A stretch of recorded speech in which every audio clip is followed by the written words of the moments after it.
ಏನಾಗಿಲ್ಲ.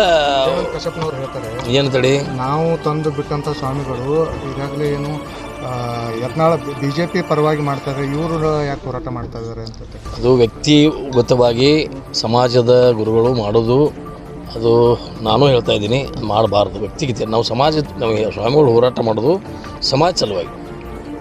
ವ್ಯಕ್ತಿಗತ ಮಾಡೋದು ಯಾರಿಗೇ ಆಗಲಿ ಅದು ತಪ್ಪು ಅನಿಸ್ತೈತಿ. ನೀವೇನಂತೀರಿ ಅದಕ್ಕೆ? ನಿಮ್ಮ ಉತ್ತರ ಏನ? ಸರ್, ಸೀಮಿತವಾಗಿ ನಿಮ್ಮದೇನು ನಿಮ್ಮ ಅನಿಸಿಕೆ ಏನಂತೀರಿ?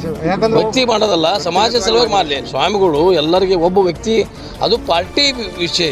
ಯತ್ನಾಳ್ ಅವ್ರನ್ನು ತೆಗೆದು ಅವರ ಪಕ್ಷದ ಆಂತರಿಕ ವ್ಯವಸ್ಥೆ ಅಲ್ಲಿ ನಾವು ಮಠಾಧೀಶರು ಒಳಗೆ ಬರ್ತೈತಿ, ಅದು ಬರಲ್ಲಂಗ, ಅದು ತಪ್ಪದ. ನಾನು ಅದಕ್ಕೆ ಹೇಳ್ತೀನಿ, ನಾನು ಅದಕ್ಕೆ ಸ್ಟಿಕಪ್ ಇದ್ದೀನಿ. ಸ್ವಾಮಿಗಳು ಪಂಚಮಸಾಲಿ 2A ಹೋರಾಟ ಸಲುವಾಗಿ ಹೋರಾಡಿದವರು, ಅದನ್ನು ಹೊರತುಪಡಿಸಿ ರಾಜಕಾರಣದಲ್ಲಿ ಅವರು ಮಠಾಧೀಶರು ಯಾರೂ ಬರಬಾರ್ದು ಅನ್ನೋದೇ ನನ್ನ ವೈಯಕ್ತಿಕವಾದಂಥ ಉದ್ದೇಶ. ಸರ್, ಈಗ ಪಂಚಮಸಾಲಿ ಹೋರಾಟ ಆಗೇ ಉಳಿತು, ಇನ್ನೂ ಏನು ಸಿಕ್ಕಿಲ್ಲ ಅಂತೇಳಿ